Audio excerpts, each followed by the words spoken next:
Honorable Speaker, sir, on the sacred occasion of Magh Purnima and the birth anniversary of Guru Ravidas, I present the budget for the year 2026-2027. Since we assumed office 12 years ago, India's economic trajectory has been marked by stability, fiscal discipline, sustained growth, and moderate inflation. This is the result of conscious choices we have made, even in times heightened uncertainty and disruption.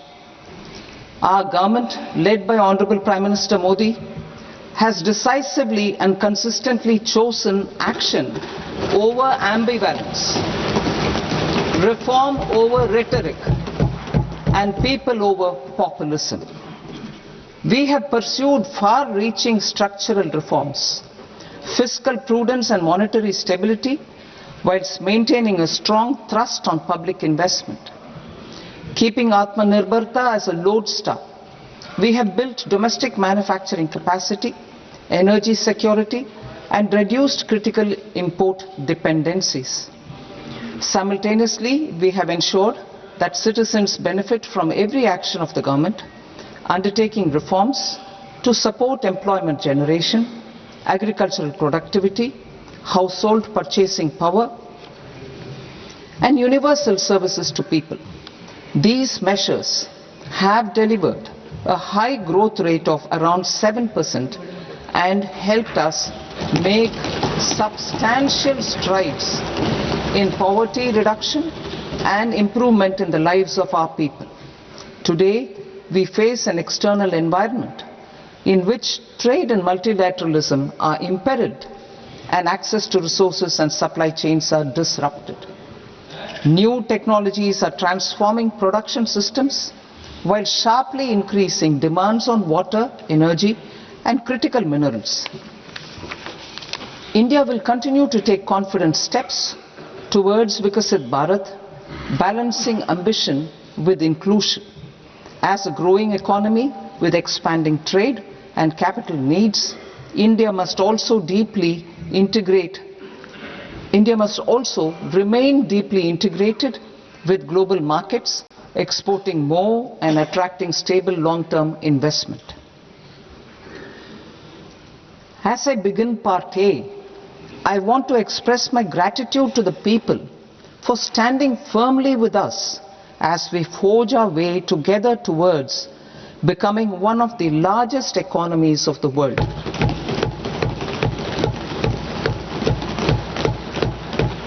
Our aim is to transform aspiration into achievement and potential into performance as we ensure that the dividends of growth reach every farmer, the scheduled caste, the scheduled tribes, the nomads, the youth, the poor, and the women. In Vikasit Bharat Young Leaders Dialogue 2026, several innovative ideas were shared with our Prime Minister, which have inspired many of the proposals, making this a unique Yuva Shakti-driven budget. Our government's sankalp is to focus on our poor, underprivileged, and the disadvantaged. To deliver on this sankalp, and given that this is the first budget prepared in Kartavya Bhavan, we are inspired by three Kartavya. Our first Kartavya is to accelerate and sustain economic growth by enhancing productivity and competitiveness and building resilience to volatile global dynamics. Our second Kartavya is to fulfill aspirations of our people and build their capacity, making them strong partners in India's path to prosperity. Our third Kartavya, aligned with our vision of Sabka Saath, Sabka Vikas, is to ensure that every family, community, region, and sector has access to resources, amenities, and opportunities for meaningful participation. This threefold approach requires a supportive ecosystem. The first requirement is to sustain the momentum of structural reforms, continuous, adaptive and forward-looking. Second, a robust and resilient financial sector is central to mobilizing savings, allocating capital efficiently and managing risks.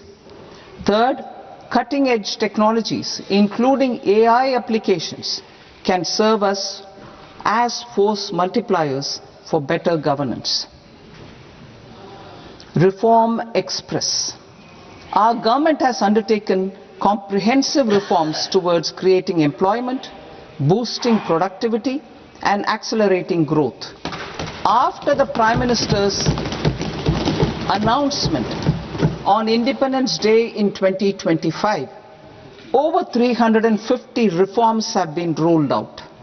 This includes GST simplification, notification of labor codes, and rationalization of mandatory quality control orders.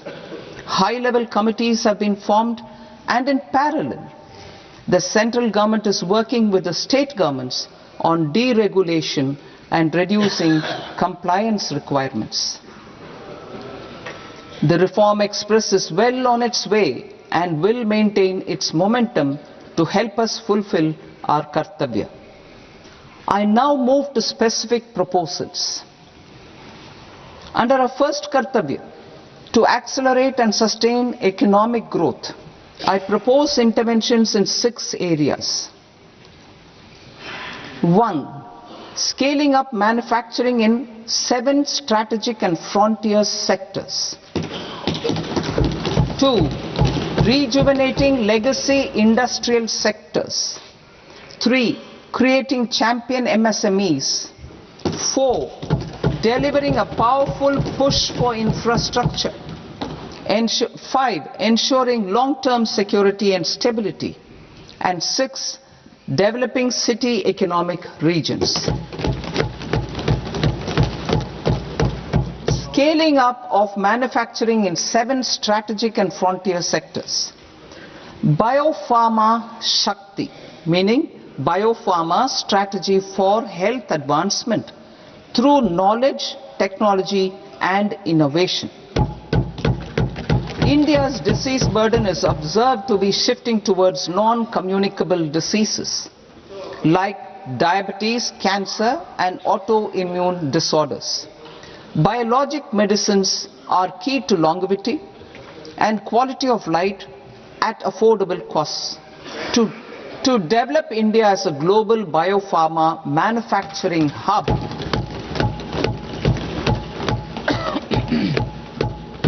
I propose the Biopharma Shakti with an outlay of 10,000 crores over the next 5 years. This will build the ecosystem for domestic production of biologics and biosimilars. The strategy will include a biopharma-focused network with 3 new national institutes of pharmaceutical education and research, popularly known as NIPERs, and upgrading 7 existing ones. It will also create a network of 1,000 accredited India clinical trials sites. We propose to strengthen the Central Drug Standard Control Organization to meet global standards and approve timeframes through approval timeframes through a dedicated scientific review cadre and specialists. India's Semiconductor Mission 1.0 expanded India's semiconductor sector capabilities. Building on this, we will launch ISM 2.0 to produce equipment and materials, design full-stack Indian IP, and fortify supply chains. We will also focus on industry-led research and training centers to develop technology and skilled workforce. The Electronics Components Manufacturing Scheme, launched in April 2025, with an outlay of 22,919 crores, already has investment commitments at double the targets. We propose to increase the outlay to 40,000 crores to capitalize on this momentum.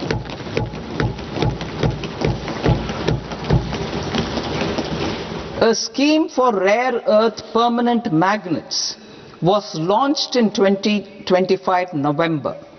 We now propose to support the mineral-rich states of Odisha, Kerala, Andhra Pradesh and Tamil Nadu to establish dedicated rare earth corridors to promote mining, processing, research and manufacturing. To enhance domestic chemical production and reduction import dependency and reduce import dependency, we will launch a scheme to support states in establishing 3 dedicated chemical parks through challenge route on a cluster-based plug-and-play model. Strong capital goods.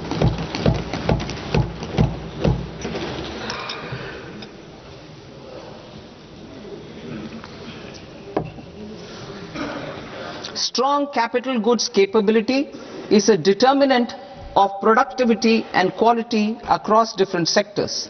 Towards building this capacity, I propose the following.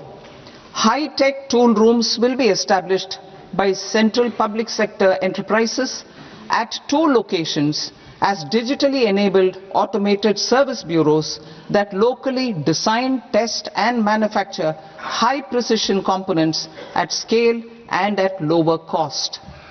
2.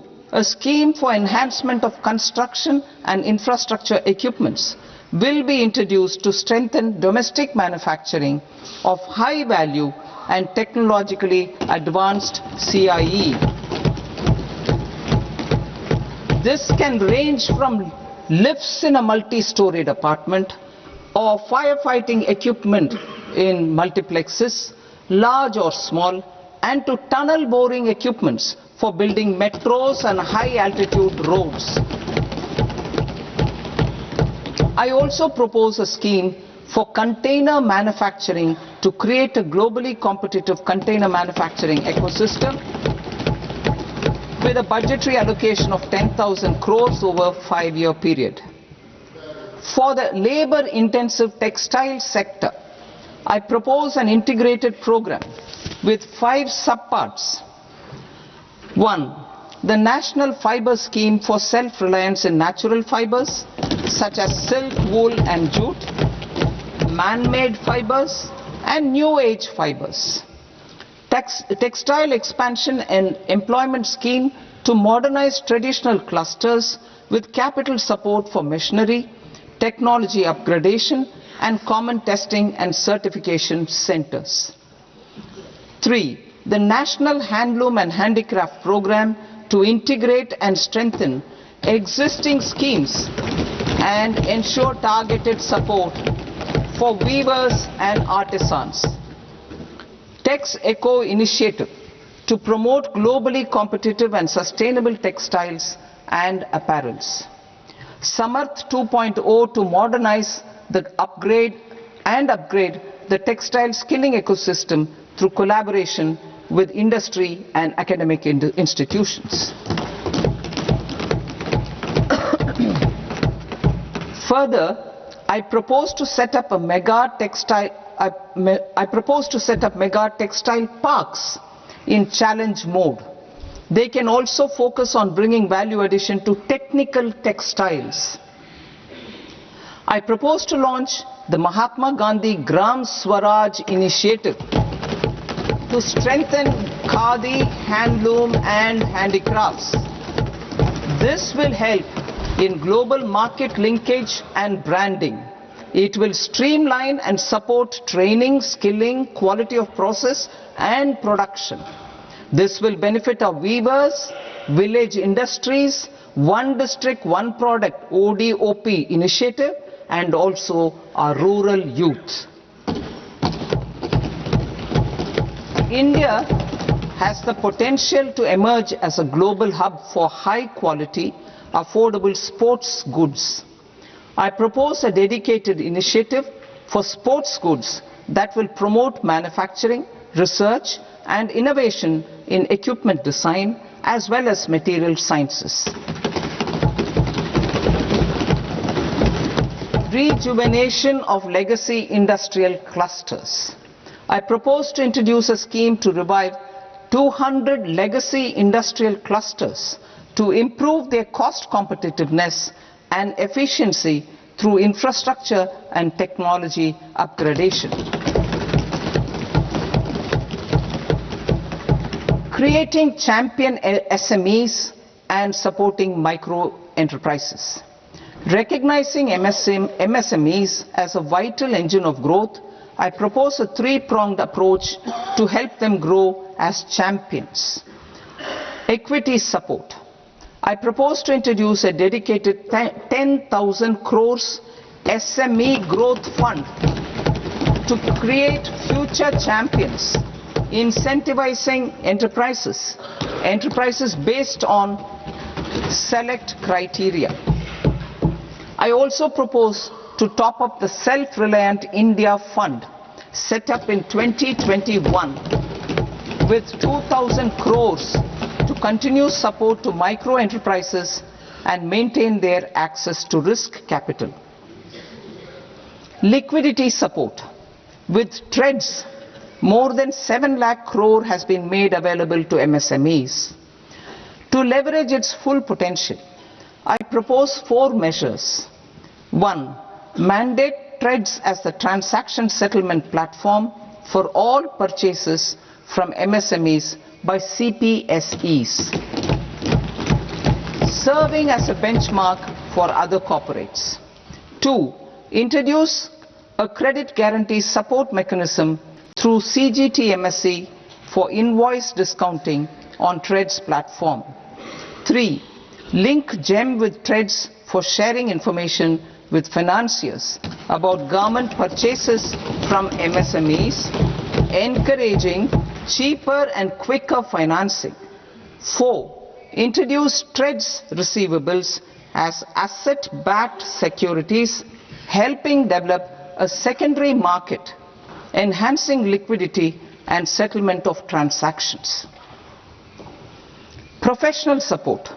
Government will facilitate professional institutions such as the ICAI, ICSI, ICMAI to design short-term modular courses and practical tools to develop a cadre of corporate mitras, especially in Tier 2 and Tier 3 towns. These accredited para-professionals will help MSMEs meet compliance requirements at affordable costs. Infrastructure. During this past decade, our government has undertaken several initiatives for large-scale enhancement of public infrastructure, including through new financing instruments such as Infrastructure Investment Trust (InvITs) and Real Estate Investment Trust (REITs), and institutions like NIIF and NABFID. We shall continue to focus on developing infrastructure in cities with over 5 lakh population, that is Tier 2, Tier 3 cities, which have expanded to become growth centers. Public capital expenditure has increased manifold from 2 lakh crore in 2014-15 to an allocation of 11.2 lakh crore in BE 25-26. In this coming year, that is financial year 2026-27, I propose to increase it to 12.2 lakh crores to continue the momentum. To strengthen the confidence of private developers regarding risks during infrastructure development and construction phase, I propose to set up an infrastructure risk guarantee fund to provide prudentially calibrated partial credit guarantee to lenders. Over the years, REITs have emerged as a successful instrument for asset monetization. I propose to accelerate recycling of significant real estate assets of the CPSEs through the setting up of dedicated REITs. To promote environmentally sustainable movement of cargo, I propose to 1. Establish new dedicated freight corridors connecting Dankuni in the east to Surat in the west. Operationalize 20 new national waterways over the next 5 years. Starting with National Waterways 5 in Orissa to connect mineral-rich areas of Talcher and Angul and industrial centers like Kalinga Nagar to the ports of Paradeep and Dhamra. Training institutes will be set up as regional centers of excellence for development of required manpower for these waterways. This will benefit youth in the entire stretch of the waterways to train and acquire skills. Further, a ship repair ecosystem catering to inland waterways will also be set up at Varanasi and Patna. And C, launch a coastal cargo promotion scheme for incentivizing a modal shift from rail to road to increase the share of inland waterways and coastal shipping from 6% to 12% by 2047. To enhance last mile and remote connectivity and promote tourism, I propose to give incentives to indigenize manufacturing of seaplanes. A seaplane VGF scheme will be also introduced to provide support for operations. Carbon capture, utilization and storage. Aligning with the roadmap launched in December 2025, the carbon capture, utilization and storage technologies at scale will achieve higher readiness and in end-use application across 5 industrial sectors, including power, steel, cement, refineries and chemicals. An outlay of 20,000 crore is proposed over the next 5 years for this purpose. City economic regions. Cities are India's engines of growth, innovation and opportunities.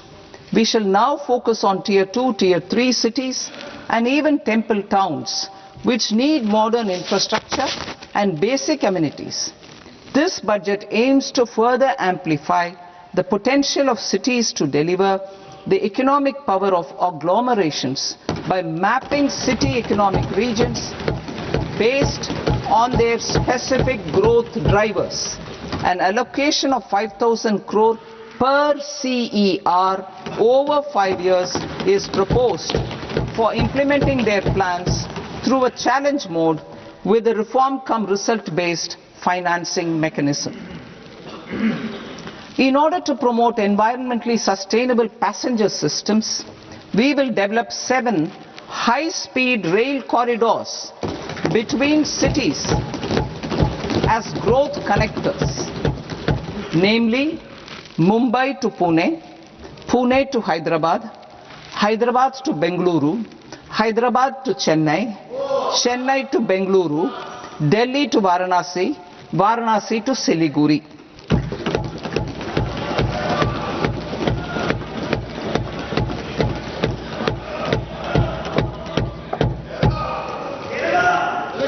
Financial sector. The Indian banking sector today is characterized by strong balance sheet, historic highs in profitability, improved asset quality and coverage exceeding 98% of villages in the country.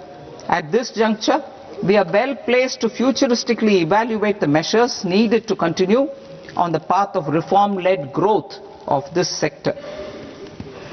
I propose setting up a high-level committee on banking for Vikasit Bharat. High-level committee on banking for Vikasit Bharat to comprehensively review the sector and align it with India's next phase of growth while safeguarding financial stability, inclusion and consumer protection.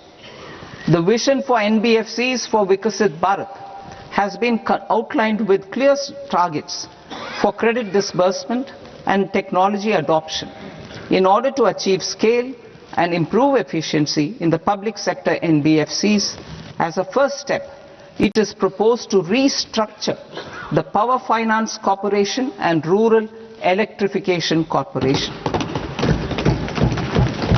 I propose a comprehensive review of the foreign exchange management non-debt instruments rules to create a more contemporary, user-friendly framework for foreign investments consistent with India's evolving economic priorities.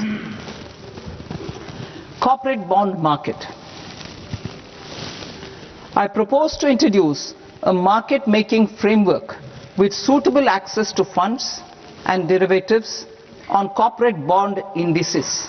I also propose to introduce total return swaps on corporate bonds. Municipal bonds. To encourage the issuance of municipal bonds of higher value by larger cities, I propose an incentive of 100 crore rupees for a single bond issuance. 100 crore rupees for a single bond issuance of more than 1,000 crore. The current scheme under Amrit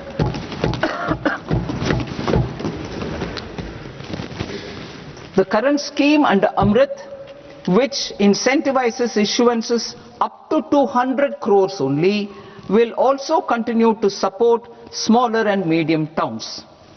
That will also continue to support the smaller and medium towns. Ease of doing business. Individual persons resident outside India, PROI, will be permitted to invest in equity instruments of listed Indian companies through the portfolio investment scheme. It is also proposed to increase the investment limit for an individual PROI under the scheme from 5% to 10%, with an overall investment limit for all individual PROIs to 24% from the current 10%. Emerging technologies including AI. 21st century is technology driven. Adoption of technology is for the benefit of all people. Farmers in the field, women in STEM, youth keen to upskill, and Divyangjan to access newer opportunities. The government has taken several steps to support new technologies through AI mission, National Quantum Mission, Anusandhan National Research Fund, and Research and Development and Innovation Fund. Our second kartavya is to fulfill aspirations and build capacities. Close to 25 crore individuals have come out of multi-dimensional poverty through a decade of our government's sustained and reform-oriented efforts.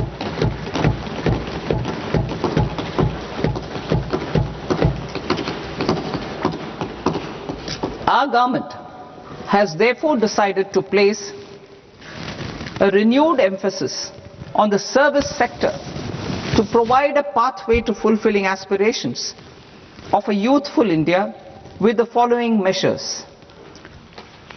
I propose to set up a high-powered education to employment and enterprises standing committee to recommend measures that focus on services sector as a core driver of Vikasit Bharat. This will make us a global leader in services with a 10% global share by 2047. The committee will prioritize areas to optimize the potential for growth, employment, and exports. They will also assess the impact of emerging technologies, including AI, on jobs and skill requirements and propose measures thereof. To create a range of skilled career pathways, a new range of skilled career pathways for our youth, I propose interventions in the following sectors. Health. Existing institutions for allied health professionals will be upgraded and new AHP institutions established in private and government sectors. This will cover 10 selected disciplines, including optometry, radiology, anesthesia, OT technology, applied psychology and behavioral health, and add 1 lakh AHPs over the next 5 years. A strong care system covering geriatric and allied care services will be built. A variety of NSQF aligned programs will be developed to train multi-skilled caregivers, combining core care and allied skills such as wellness, yoga, and operation of medical assistive devices. In the coming year, 1.5 lakh caregivers will be trained.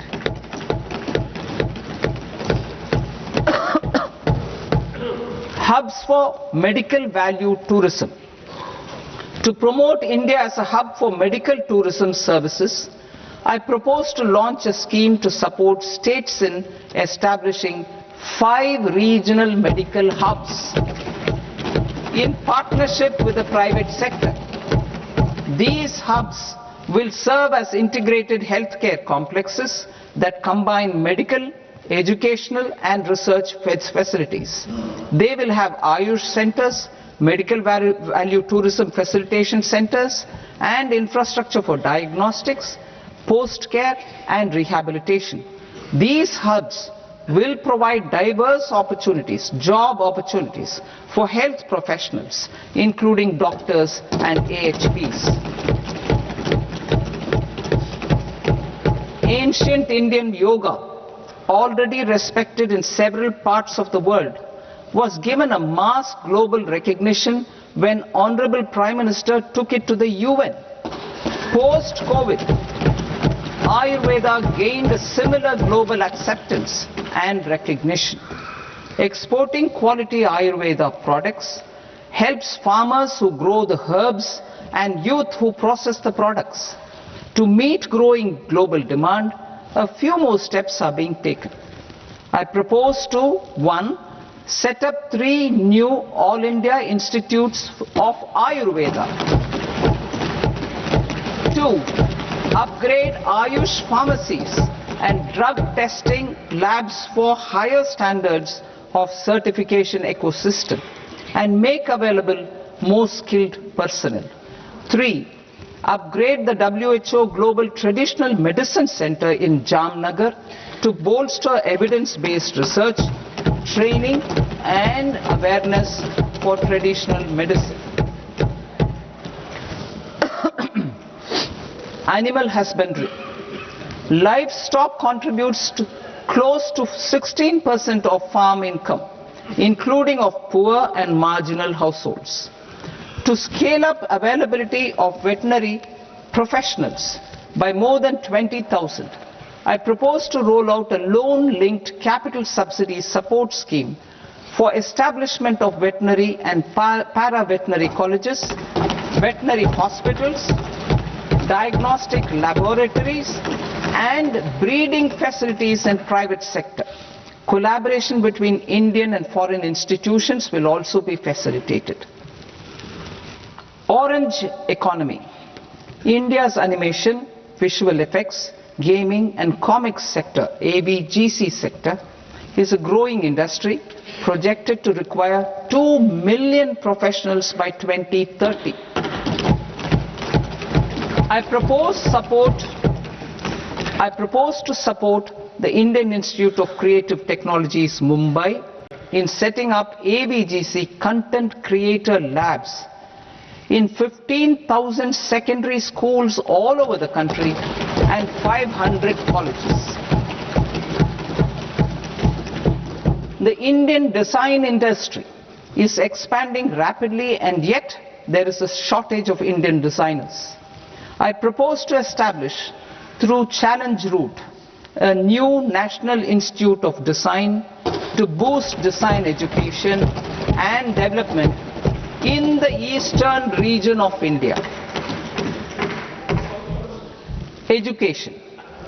Our government will support states through challenge route in creating 5 university townships in the vicinity of major industrial and logistics corridors.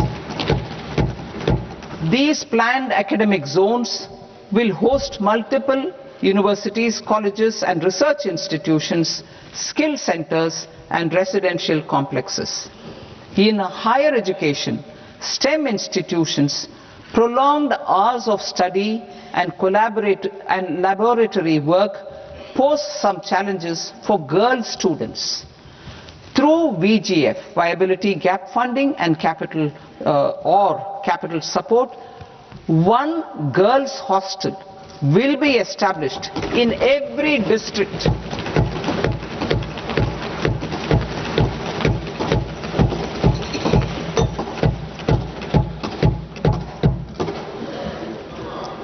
To promote astrophysics and astronomy via immersive experiences. 4 telescope infrastructure facilities will be set up or upgraded. The National Large Solar Telescope, the National Large Optical Infrared Telescope, the Himalayan Chandra Telescope and the Cosmos 2 Planetarium. Tourism. The tourism sector has the potential to play a large role in the employment generation, forex earnings, and expanding the local economy. I propose to set up a National Institute of Hospitality by upgrading the existing National Council for Hotel Management and Catering Technology. It will function as a bridge between academia, industry, and government. I also propose a pilot scheme for upskilling 10,000 guides in 20 iconic tourist sites through a standardized, high-quality, 12-week training course in hybrid mode in collaboration with the Indian Institute of Management.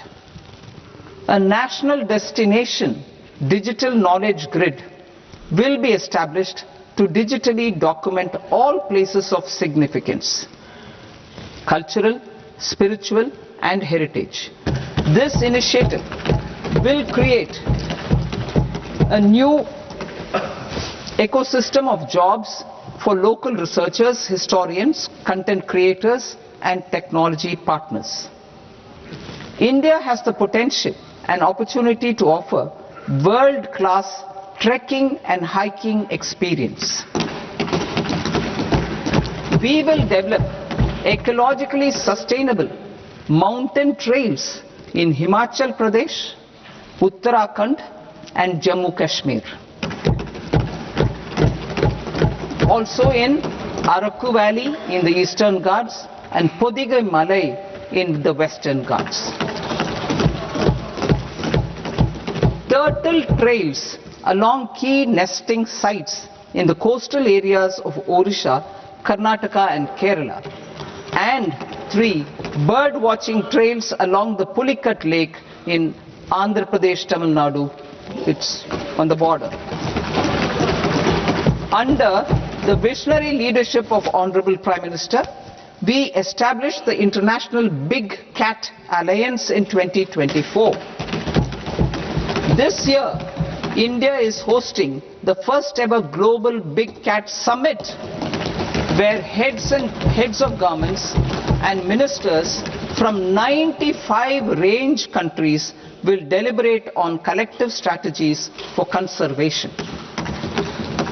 Heritage and culture tourism. I propose to develop 15 archaeological sites including Lothal, Dolavira, Rakhi Gadi, Adichanallur, Saranath, Hastinapur and Leh Palace into vibrant experiential cultural destinations. Excavated landscapes will be open to the public through curated walkways.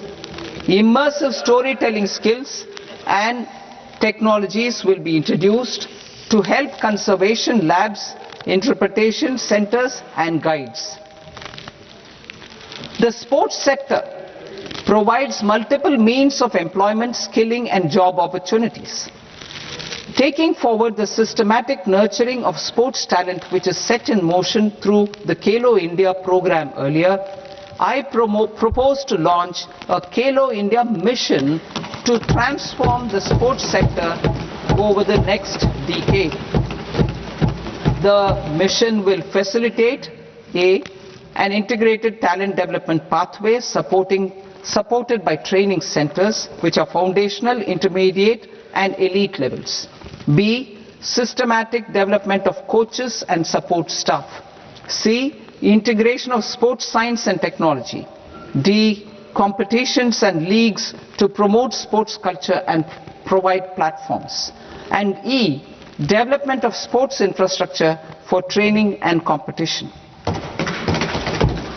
Our third Kartavya aligns with our vision of Sabka Saath Sabka Vikas towards Vikasit Bharat. This requires targeted efforts for 1. Increasing farmer incomes through productivity enhancement and entrepreneurship, with special attention to small and marginal farmers. B. Empowering Divyangjan through access to livelihood opportunities, training and high quality assistive devices. C. Empowering the vulnerable to access mental health and trauma care. D. Focus on the Purvodaya states and the northeast region to accelerate development and employment opportunities. Fisheries. We will undertake initiatives for integrated development of 500 reservoirs and Amrit Sarovars. 2. Strengthen the fisheries value chain in coastal areas and enable market linkages involving startups and women-led groups together with fish farmer producer organizations. Animal husbandry. To provide quality employment opportunities in rural and peri-urban areas, we will support the animal husbandry sector in entrepreneurship development through a credit-linked subsidy program, B, scaling up and modernization of livestock enterprises, C, enhanced creation of livestock, dairy and poultry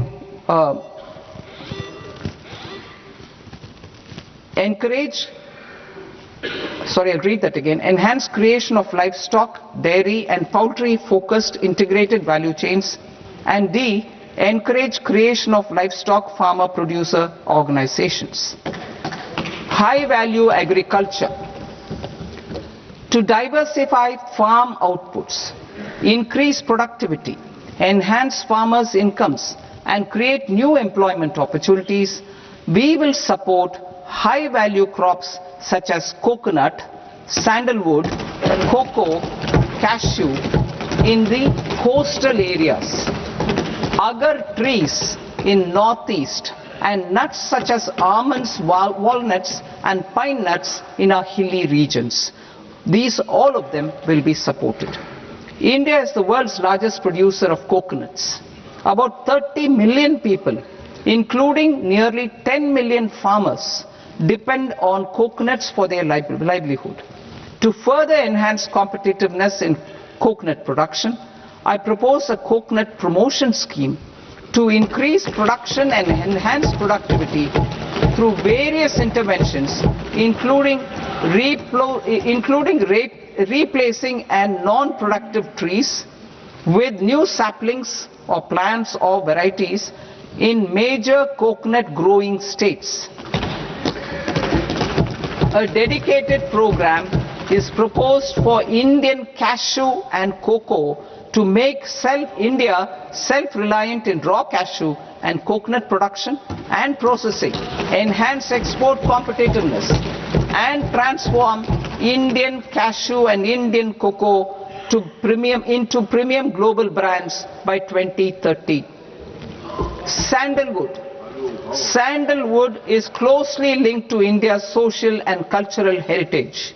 Our government will partner with state governments to promote focused cultivation and post-harvest processing to restore the glory of the Indian sandalwood ecosystem, to rejuvenate old, low-yielding orchards and expand high-density cultivation of walnuts, almonds, and pine nuts, we will support a dedicated program to enhance farmer incomes and in bringing value addition by engaging youth. Bharat Vistar, that is virtually integrated system to access agricultural resources. I propose to launch Bharat Vistar, a multilingual AI tool that shall integrate the AgriStack portals and the ICAR package on agricultural practices with AI systems. This will enhance farm productivity, enable better decisions for farmers, and reduce risk by providing customized advisory support. She Marts for rural women-led enterprises. Building on the success of Lakpati Didi program, I propose to help women take the next step from credit-linked livelihoods to being owners of enterprises. Self-help entrepreneur, She Marts will be set up as community-owned retail outlets within the cluster-level federations through enhanced and innovative financing instruments. Empowering Divyangjan. Divyangjan Kaushal Yojana. Information technology, AVGC sectors, hospitality and food and beverages sectors often offer task-oriented and process-driven roles which are suitable for Divyangjan. We will ensure dignified livelihood opportunities through industry-relevant and customized training specific to each Divyangjan group. Divyang Sahara Yojana. Timely access to high-quality assistive devices for all eligible Divyangjan is a fundamental need. I propose to 1. Support the Artificial Limbs Manufacturing Corporation of India, Alimco, to set up and to scale up production of assistive devices, invest in R&D and AI integration, strengthen PM Divyasha Kendras, and support setting up of assistive technology marts as modern retail style centers where Divyangjan and senior citizens can see, try and purchase assistive products. Reaffirming our commitment to mental health and trauma care. There are no national institutes for mental health care in North India.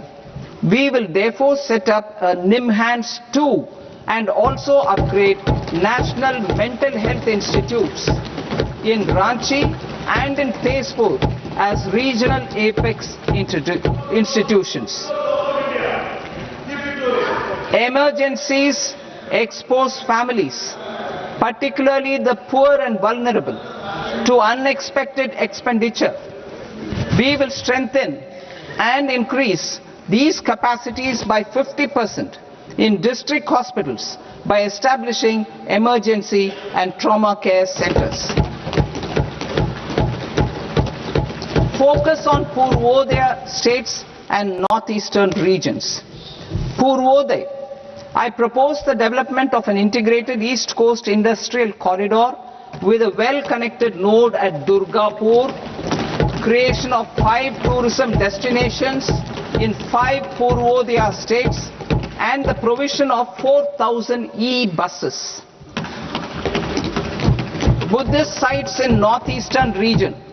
The northeastern region is a civilizational confluence of Theravada and Mahayana or Vajrayana traditions.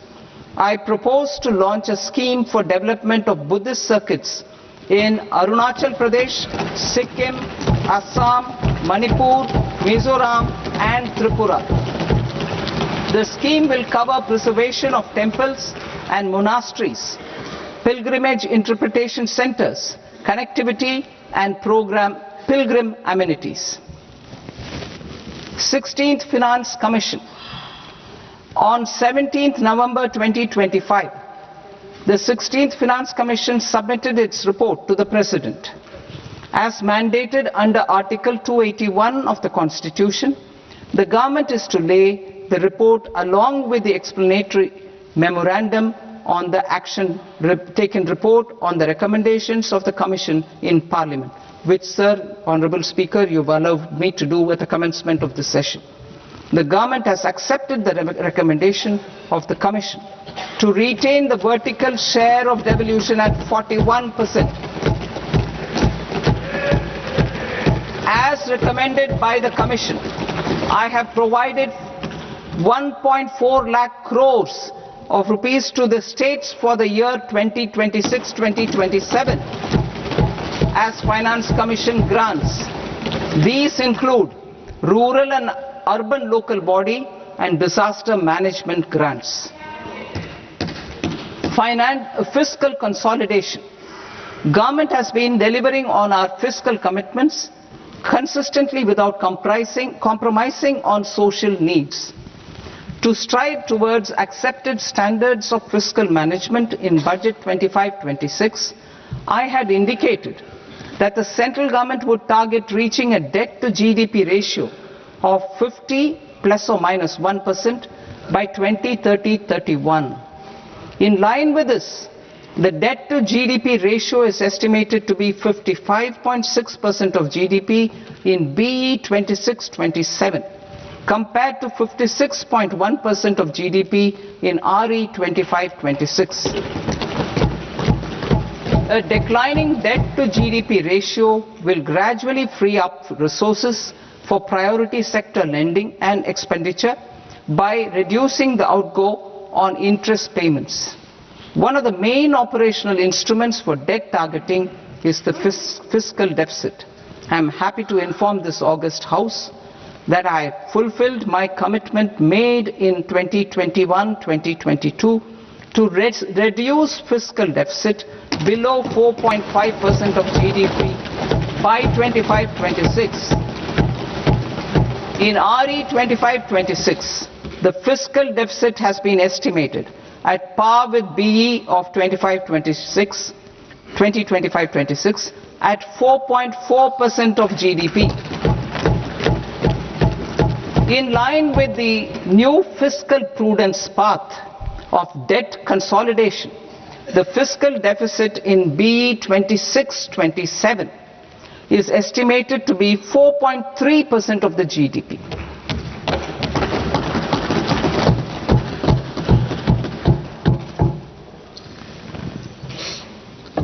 The revised estimates of the non-debt receipts are 34 lakh crore rupees, of which the centre's net tax receipts are 26.7 lakh crore. The revised estimate of the total expenditure is 49.6 lakh crore rupees, of which the capital expenditure is about 11 lakh crores. Budget estimates 2026 to 2027. Coming to 26-27, the non-debt receipts and the total expenditure are estimated as 36.5 lakh crore and 53.5 lakh crore respectively. The centre's net tax receipts are estimated at 28.7 lakh crore rupees. To finance the fiscal deficit, the net market borrowings from dated securities are estimated at 11.7 lakh crore rupees. The balance financing is expected to come from small savings and other sources. The gross market borrowings are estimated at 17.2 lakh crore rupees. I'll now move to Part B. Part B, direct taxes.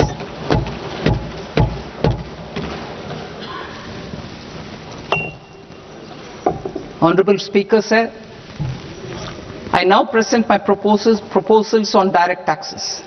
New Income Tax Act. In July 2024, I announced a comprehensive review of the Income Tax Act 1961. This was completed in a record time, and the Income Tax Act 2025 will come into effect from 1st April 2026. The simplified income tax rules and forms will be notified shortly, giving adequate time to taxpayers to acquaint themselves with its requirements. The forms have been redesigned such that ordinary citizens can comply without difficulty. Ease of living. I propose that any interest awarded by the Motor Accident Claims Tribunal to a natural person will be exempt from income tax, and any TDS on this account will be done away with. I propose to reduce TCS rate on the sale of overseas tour program package from the current 5% and 20% to 2% without any stipulation of amount. I propose to reduce TCS rate for pursuing education and for medical purposes under the Liberalized Remittance Scheme, popularly known as LRS, from 5% to 2%. Supply of manpower services is proposed to be specifically brought within the ambit of payment to contractors for the purpose of TDS to avoid ambiguity. Thus, TDS on these services will be at the rate of either 1% or 2% only. I propose a scheme for small taxpayers wherein a rule-based automated process will enable obtaining a lower or nil deduction certificate instead of filing an application with the assessing officer. For the ease of taxpayer holding securities in multiple companies, I propose to enable depositories to accept Form 15G or Form 15H from the investor and provide it directly to various relevant companies. I propose to extend time available for revising returns from 31st December to up to 31st March with the payment of a nominal fee. I also propose to stagger the timeline for filing of tax returns. Individuals with ITR 1 and ITR 2 returns will continue to file till 31st July, and non-audit business cases or trusts are proposed to be allowed time till 31st August. TDS on sale of immovable property by a non-resident is proposed to be deducted and deposited through resident buyers and his or her PAN-based challan instead of requiring a TAN, which is a temporary accounting number. To address practical issues of small taxpayers like students, young professionals, tech employees, relocated NRIs, and such others, I propose to introduce a one-time 6-month foreign asset disclosure scheme for these taxpayers to disclose income or assets below a certain size. This scheme would be applicable for two categories of taxpayers, namely A, who did not disclose their overseas income or assets, and B, who disclosed their overseas income and or paid due tax but could not declare the asset acquired. For category A, the limit of undisclosed income or asset is proposed to be up to 1 crore rupees. They need to pay 30% of fair market value of asset or 30% of undisclosed income as tax and 30% as additional income tax in lieu of penalty, and would thereby get immunity from prosecution. For category B, asset value is proposed to be up to 5 crore rupees. Here, immunity from both penalty and prosecution will be available with a payment of fee of 1 lakh rupees. Rationalizing penalty and prosecution. Multiplicity of proceedings are hindrance to the ease of doing business. I propose to integrate assessment and penalty proceedings by way of a common order for both.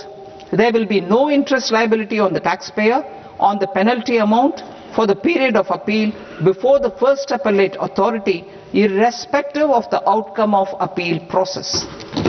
Further, quantum of prepayment is being reduced from 20% to 10% and will continue to be calculated only on core tax demand.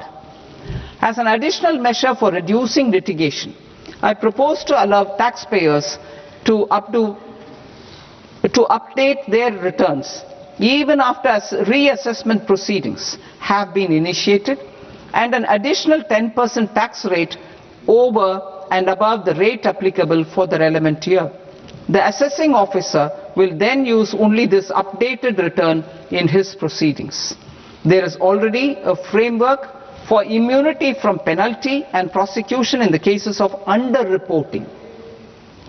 I propose to apply this framework for immunity to misreporting too.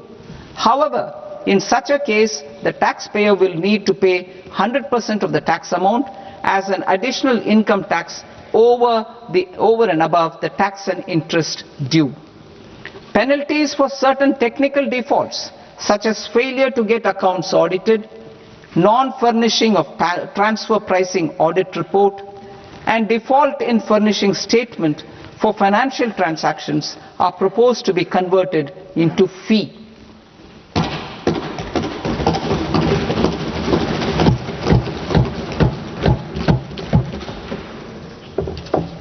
I propose to rationalize prosecution framework under Income Tax Act while maintaining a careful balance for deterrence in some serious offence. Non-production of books of account and documents and requirement of TDS payment where payment is made in kind are being decriminalized.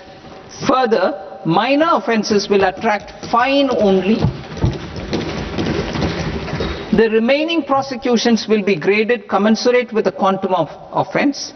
They will entail only simple imprisonment with maximum imprisonment reduced to 2 years and power to courts to convert even those into fines. There is no penalty. There is no penalty presently for non-disclosure of non-immovable foreign assets with aggregate value less than 20 lakh rupees.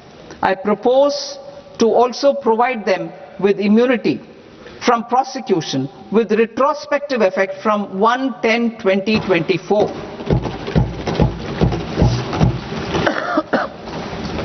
Cooperatives.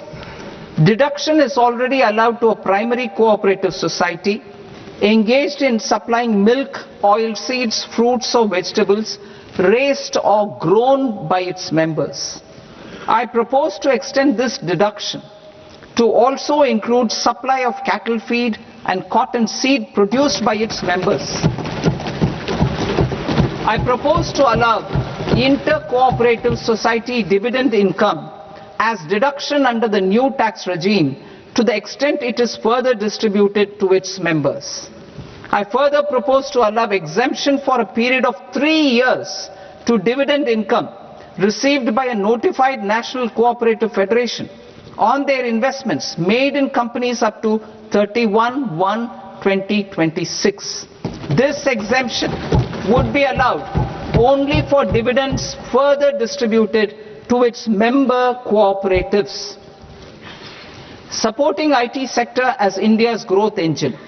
India is a global leader in software development services, IT-enabled services, knowledge process outsourcing services, and contract R&D services relating to software development.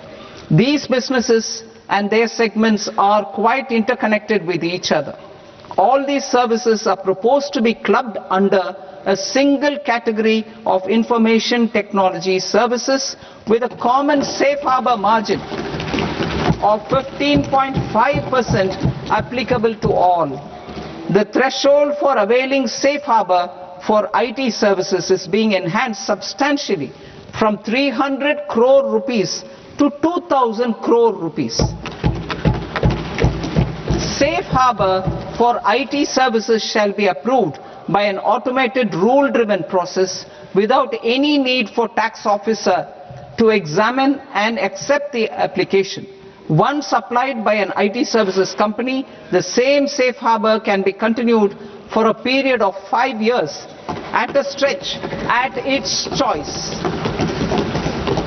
For IT services companies who want to conclude advanced pricing agreement, APA, I propose to fast-track unilateral APA process for IT services and endeavour to conclude it within a period of 2 years. The period of 2 years can be extended by a further period of 6 months on taxpayers' request. I propose to extend the facility of modified returns available to the entity entering APA to its associated entities also. Attracting global business and investment. Recognizing the need to enable critical infrastructure and boost investment in data centers, I propose to provide tax holiday till 2047 to any foreign company that provides cloud services to customers globally by using data center services from India.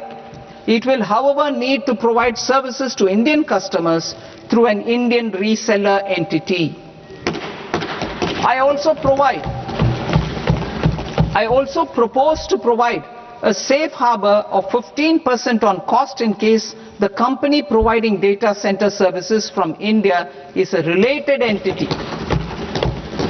To harness the efficiency of just-in-time logistics for electronic manufacturing, I propose to provide safe harbor to non-residents for component warehousing in a bonded warehouse at a profit margin of 2% of the invoice value. The resultant tax of about 0.7% will be much slower than in competing jurisdictions. To provide fillip to toll manufacturing in India, I propose to provide exemption from income tax for 5 years to any non-resident who provides capital goods, equipment or tooling to any toll manufacturer in a bonded zone. To encourage vast pool of global talent to work in India for a longer period of time, I propose to provide exemption to global, non-India sourced income of a non-resident expert for a stay period of 5 years under notified schemes. I propose to provide exemption from minimum alternate tax, the MAT, to all non-residents who pay tax on presumptive basis. Tax administration. I propose to constitute a joint committee of Ministry of Corporate Affairs and Central Board of Direct Taxes for incorporating the requirements of income computation and disclosure standards, the ICDS, in the Indian Accounting Standards Ind AS itself. Separate accounting requirement based on ICDS will be done away with from the tax year 27-28. To support Prime Minister Modi's vision of homegrown accounting and advisory firms to become global leaders, I propose to rationalize the definition of accountant for the purposes of safe harbor rules. Other tax proposals. Change in taxation of buyback was brought in to address the improper use of buyback route by promoters. In the interest of minority shareholders, I propose to tax buyback for all types of shareholders as capital gains. However, to disincentivize misuse of tax arbitrage, promoters will pay an additional buyback tax. This will make effective tax 22% for corporate promoters. For non-corporate promoters, the effective tax will be 30%. TCS rate for sellers of specific goods, namely alcoholic liquor, scrap and minerals, will be rationalized to 2%, and that on tender leaves will be reduced from 5% to 2%.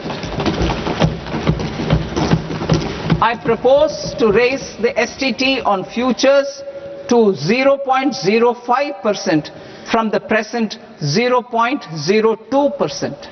STT on options premium and exercise of options are both proposed to be raised to 0.15% from the present rate of 0.1% and 0.125% respectively.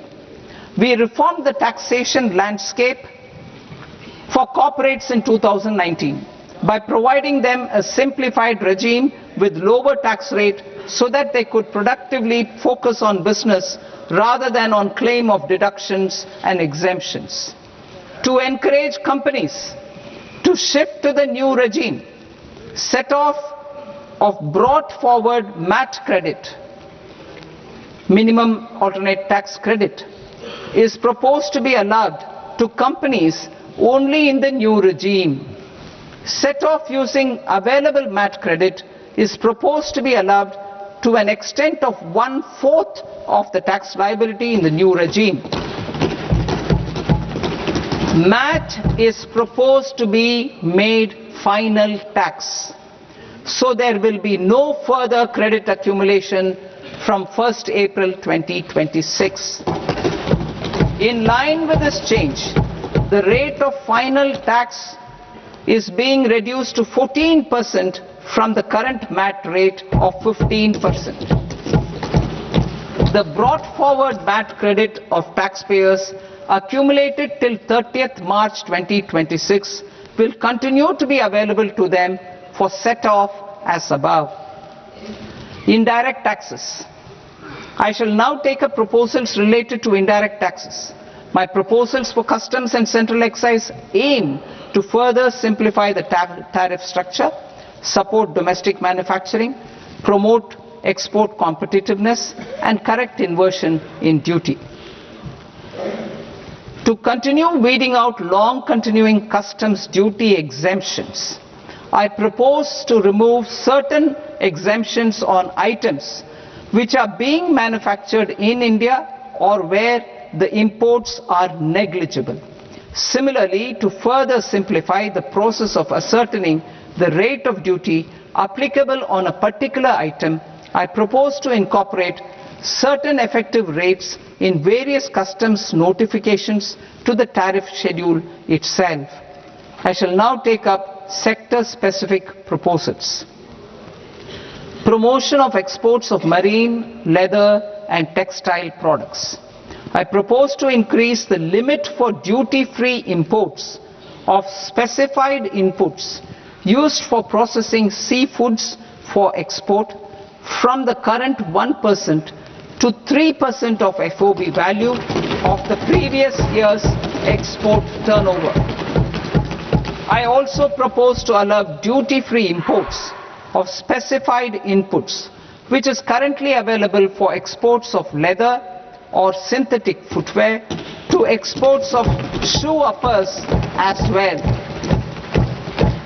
I propose to extend the time period for export of final product from the existing 6 months to 1 year for exporters of leather or textile garments, leather or synthetic footwear and other leather products. Energy transition and security. I propose to extend the basic customs duty exemption given to capital goods used for manufacturing lithium-ion cells for batteries to those used for manufacturing lithium-ion cells for battery energy storage systems also. I propose to exempt basic customs duty on import of sodium antimonate for use in manufacture of solar glass. Nuclear power. I propose to extend the existing basic customs duty exemption on imports of goods required for nuclear power projects till the year 2035 and expand it for all nuclear plants irrespective of their capacity. Critical minerals. It is proposed to provide basic customs duty exemption to the import of capital goods required for the processing of critical minerals in India. Biogas blended CNG. I propose to exclude the entire value of biogas while calculating the central excise duty payable on biogas blended CNG. Civil and defense aviation. I propose to exempt basic customs duty on components and parts required for the manufacture of civilian training and other aircrafts. It is proposed to exempt basic customs duty on raw materials imported for the manufacture of parts of aircraft to be used in maintenance, repair or overall requirements by units in the defense sector. Electronics. To deepen value addition in the consumer electronics sector, I propose to exempt basic customs duty on specified parts used in the manufacture of microwave ovens. Special economic zone. To address the concerns arising about utilization of capacity by manufacturing units in the special economic zones due to global trade disruptions, I propose as a special one-time measure to facilitate sales by eligible manufacturing units in SEZs to the domestic tariff area at concessional rates of duty. The quantity of such sales will be limited to a prescribed proportion of their exports. Necessary regulatory changes will be undertaken to operationalize the measures while ensuring level playing field for the units working in the DTA. Ease of living.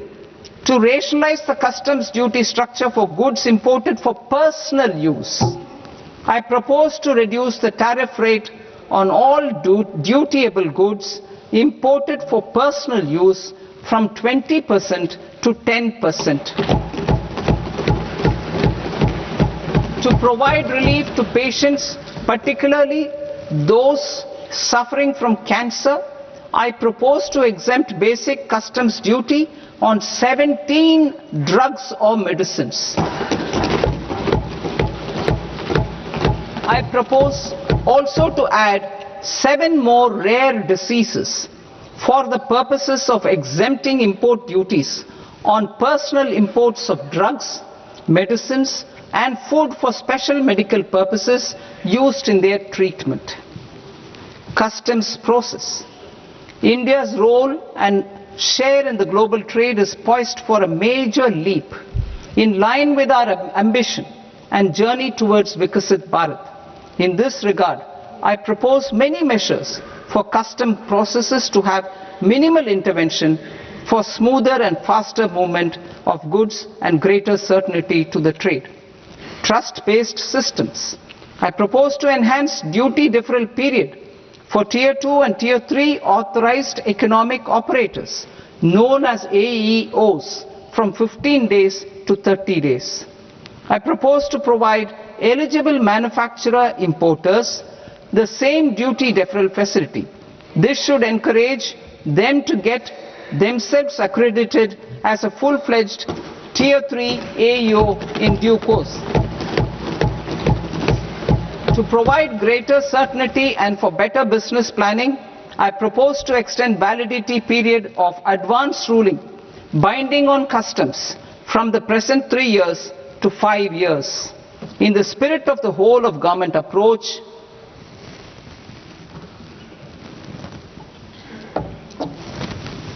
government agencies will be encouraged to leverage AEO accreditation for preferential treatment in clearing their cargo. Regular importers with trusted long-standing supply chains will be recognized in the risk system so that the need for verification of their cargo every time can be minimized. Export cargo using electronic sealing. Export cargo using electronic sealing will be provided through clearance from the factory premises to the ship. For import of goods not needing any compliance, filing of bill of entry by a trusted importer and arrival of goods will automatically notify customs for completing their clearance formalities. This will enable goods to be released immediately on arrival. The customs warehouse framework will be transformed into a warehouse operator-centric system with a self-declarations, electronic tracking, and risk-based audit. These reforms will move away from the current system of officer-dependent approvals and reduce transaction delays and compliance costs. Ease of doing business. Approvals required for cargo clearance from various government agencies will be seamlessly processed through a single and interconnected digital window by the end of the financial year. Processes involved in clearance of food, drugs, plant and animal and wildlife products, accounting for about 70% of interdicted cargo, will be operationalized on this system by April 2026 itself. For goods not having any compliance requirement, clearance will be done by customs immediately after online registration is completed by the importer, subject to the payment of duty. Customs integrated system will be rolled out in 2 years as a single integrated and scalable platform for all customs processes. Utilization of non-intrusive scanning with advanced imaging and AI technology for risk assessment will be expanded in a phased manner with the objective to scan every container across all the major ports. New export opportunities to support Indian fishermen to fully harness the economic value of marine resources beyond our territorial waters. The following measures will be taken. A. Fish catch by an Indian fishing vessel in exclusive economic zone or on the high seas will be made free of duty.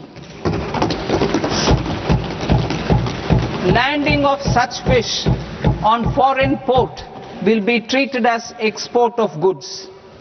Safeguards will be put in place to prevent misuse during fish catch, transit or transshipment.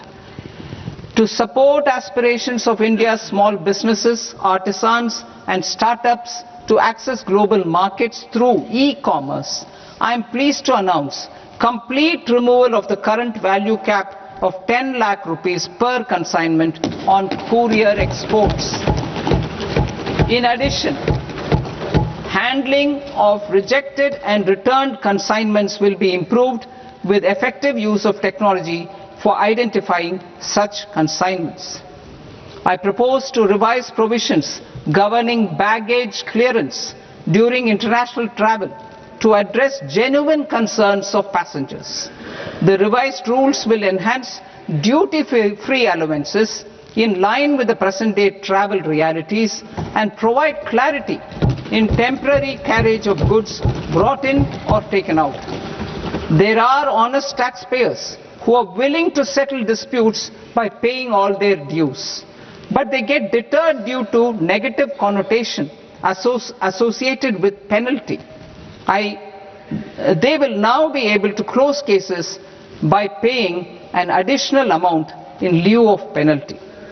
Honorable Speaker, sir, with this I commend the budget to this august House. Jai Hind.